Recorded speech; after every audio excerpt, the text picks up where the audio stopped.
جی بہنا السلام علیکم، کہاں سے کال فرمایا آپ نے؟ السلام علیکم اللہ یاری بھائی، میں ڈیلس سے بات کر رہی ہوں. جی اور سسٹر. پہلے تو کیا؟ آپ کو اللہ بہت عزت دے، آپ کو صحت اور کامیابی بخشے، اپنے بھٹکے ہوئے مسلمانوں کو سیدھی راہ پہ لگا رہے ہیں. تھینک یو، اللہ تو آپ کو سلامتی دے. میرا بہت ایک سمپل سا سوال تھا. میں ویسے تو سنی مذہب سے تعلق رکھتی ہوں، میرے والدین سنی تھے، مگر میری جی. شادی میرے سسر شیعہ تھے، اور اس سے مجھے انٹروڈکشن ہوا، اور اب میرے ہسبینڈ آپ کو بہت سنتے ہیں، تو میں آپ کو بہت عرصے سے سن رہی ہوں. اب میں حج پہ جانا چاہتی ہوں، تو میں جب حج کے جو پروسیجرز ہیں میں انہیں پڑھنے کی کوشش کر رہی ہوں یا میں انہیں فالو کرنے کی کوشش کر رہی ہوں، تو آپ جانتے ہیں کہ ہر فقہ میں کوئی نہ کوئی ڈفرینسز ہیں. میں اہل بیت کے توسط سے فقہ جعفریہ کو فالو کرنا چاہتی ہوں. تو وہ تو بہت اہم ہے، کیونکہ حج میں طواف النساء ہوتی ہے نا. جی کیونکہ دیکھیں جن لوگوں نے شریعت چینج کیا ہے تو اس میں حج بھی چینج کیا ہے. تو جی ہاں، تو میں مثلا نہیں چاہتی کہ میں اس بالکل شریعت سے بالکل، کروں یہ حج. بہت ہی اہم ہے، بہت ہی اہم ہے. آپ ادھر جائیں تو شیعہ مذہب کے موافق آپ حج کریں، و الا وہ چکر یہ ہوگا کہ پھر آپ جو ہے نا کبھی اپنے جب انسان محرم ہوتا ہے نا، جب آپ جاتے ہیں احرام کرتے ہیں، احرام کا کیا مطلب ہے؟ سب چیز آپ کے لیے جو چیزیں جائز ہیں وہ سب حرام ہو گئی. شوہر آپ کا نامحرم بن گیا. جی یعنی آپ جب احرام کے لیے جاتے ہیں نا، شوہر کے ساتھ آپ کچھ نہیں کر سکتے بھائی. شوہر آپ کا جی ہاں اجنبی بن جاتا ہے سب کچھ. یہ اس سے کیسے واپس نکلتے ہیں؟ اس کے لیے طواف النساء ہوتی ہے. طواف النساء کرنا پڑتا ہے. طواف النساء کریں گے، اس کے بعد یہ جو ہے محل ہو جائیں گے. اس کے بعد آپ کے لیے جائز ہے. اور جو لوگ جاتے ہیں طواف النساء نہیں کرتے نا، وہ قیامت تک ان کے عورتیں ان پہ حرام رہتی ہیں. اور پھر وہ یہ نبی صلی اللہ علیہ وسلم کی شریعت یہی ہے. جن لوگوں نے چینج کیا ہے دین کو، ان لوگوں نے کتنے خرابی کیا، لوگوں کا کتنا انہوں نے گناہوں میں مبتلا کیا. آپ اس کا اندازہ کیسے کر سکتے ہیں؟ جیسے طلاق ہے، تو مثلا کوئی طلاق، اب یہ طلاق ثلاث ایک مجلس میں، یہ ہے طلاق باطل ہے، ایک طلاق ہے. یہ ایک طلاق طلاق میں اگر شہود نہ ہوں، وشہدوا ذوی عدل منکم، قرآن کا آیا ہے سورہ طلاق میں کہ 2 شاہد ضروری ہے. وہی مخالفین طلاق کراتے ہیں بغیر شہود کے، اس کو کہتے ہیں صحیح ہے. ایک مجلس میں 3 دفعہ طلاق، اس کو کہتے ہیں یہ طلاق بھئی یہ ختم ہو آپ گیا. صحیح کہیں. طہر کے حالت، سنت کا طلاق کیا کہ طہر کی حالت میں ہو، طہر کی حالت ہے نا بھی، وہ حیض میں وہ کہتے ہیں وہ طلاق ہو گئی.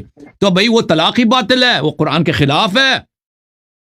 تو جس عورت کا شوہر ہے، تم اس کا نکاح کرتے ہو، اس کی طلاق ہی نہیں ہوئی، تم اس کا شوہر کرتے ہو دوسرے مرد کے ساتھ، پھر اس کے بچے پیدا ہو جاتے ہیں، تو بھئی کتنے نسلیں تباہ ہو گئی ہیں.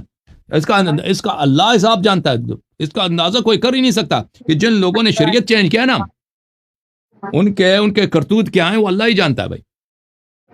مسئلہ یہ ہے کہ ہم نے تو بچپن سے، جو آپ یقین کریں کہ آپ کی نے جو حدیث ثقلین بتائی ہے وہ میں نے کبھی نہیں سنی تھی. میں اس سال 50 سال کی ہو جاؤں گی اور میں نے کبھی وہ حدیث سنی نہیں تھی.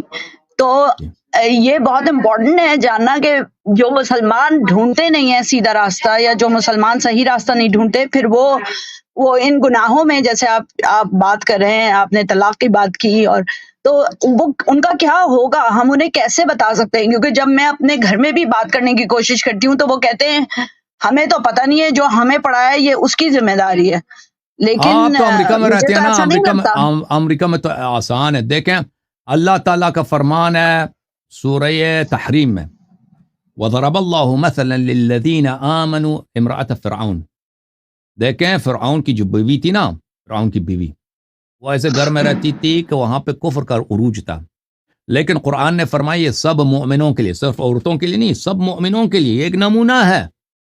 اذ قال رب ابن لی عندك بیتا فی الجنہ ونجنی من فرعون وعملہ. وہ مومن ہو گئی، اس نے موسیٰ علیہ السلام پہ ایمان لایا، موسیٰ کی نصرت کی، موسیٰ علیہ السلام کی تصدیق کی، اور اپنے قوم سے قوم اس کی بات تو نہیں مانتی نا، گھر والے شوہر وغیرہ سسرال وغیرہ، وہ تو فرعون والے تھے، وہ تو بات نہیں وہ اگر منع کرتی تو اس کو بیچاری وہ کہاں اس کی بات. لیکن اس نے خود دامن پکڑا نبی موسیٰ علیہ السلام کا، اس نے خود ایمان لایا، اس نے فرعون کی خدائی کا اس نے اقرار نہیں کیا، انکار کیا، بلکہ رب وحدہ لا شریک کی عبادت کی. اللہ تعالیٰ نے کہا کہ اس کے لیے جنت میں گھر ہے، وہ مومنوں کے لیے ایک نمونہ ہے.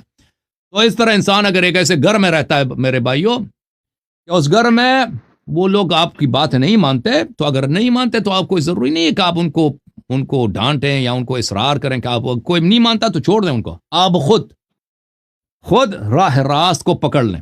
آپ خود اہل بیت علیہ السلام کا دامن ہاتھ سے نہ جانے دیں. اگر گھر والے مانتے ہیں تو ان کی نجات ہے, نہیں مانتے تو کم از کم آپ جو ہے نا قیامت کے دن آپ اللہ کے سامنے سرخرو, آپ اہل نجات ہے. ہو سکتا ہے آپ کو اللہ اجازت دے کہ ان کی شفاعت کریں. ہو سکتا ہے کہ بھئی آپ گھر والے جو دنیا میں بہت سارے لوگ ہوتے ہیں, پرواہ نہیں ہوتی نا ان کو, وہ دنیائی معاملات میں جاب پہ جاتے ہیں, آتے ہیں, کام پہ جاتے ہیں, پیسہ اتنا بھئی بل دے دو, یہ بلز آ گئے, ان کا خرچہ کتنا بنتا ہے, وہ سارا دھیان اس طرف ہوتا ہے, دنیا کی طرف ہوتی ہے نا, دین کی طرف نہیں ہوتی بہت سارے. ہو سکتا ہے اللہ تعالیٰ ان کی نجات کا ذریعہ آپ کو بنا دے کہ قیامت کے دن آپ کی شفاعت کریں, ان کو نجات دیں. ٹھیک ہے نا. تو ہر انسان کو کوشش کرنی چاہیے کہ اہل بیت علیہم الصلوۃ والسلام کا دامن ہاتھ سے نہ جانے دے.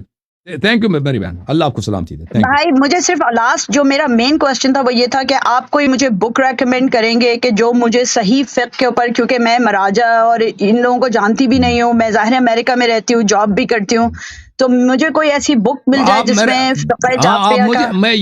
میں اردو کتابیں پڑھتا نہیں ہے, لیکن ہمارے بہت سارے لوگ نہیں, آپ انگلش بتا دیں, عربی تو نہیں آتی مجھے, لیکن انگلش میں بھی نہیں. دیکھ میں انگلش وغیرہ بھی نہیں پڑھتا, اور دیکھ مشکل یہ ہے نا کہ میں ایسے جگہ نہیں رہتا کہ یہاں پہ مسلمان زیادہ ہیں, یہاں پہ بک سٹورز ہیں. مجھے پتہ ہو کہ انسان جب ایک لائبریری میں جاتا ہے نا یا بک سٹور میں جاتا ہے, وہاں بہت ساری کتابیں نظر آتی ہیں انسان کو, پھر پتہ چلتا ہے کہ کون سی کتابیں ہیں جو آپ میں ریکمنڈ کر. یہ تو ہوتا نہیں.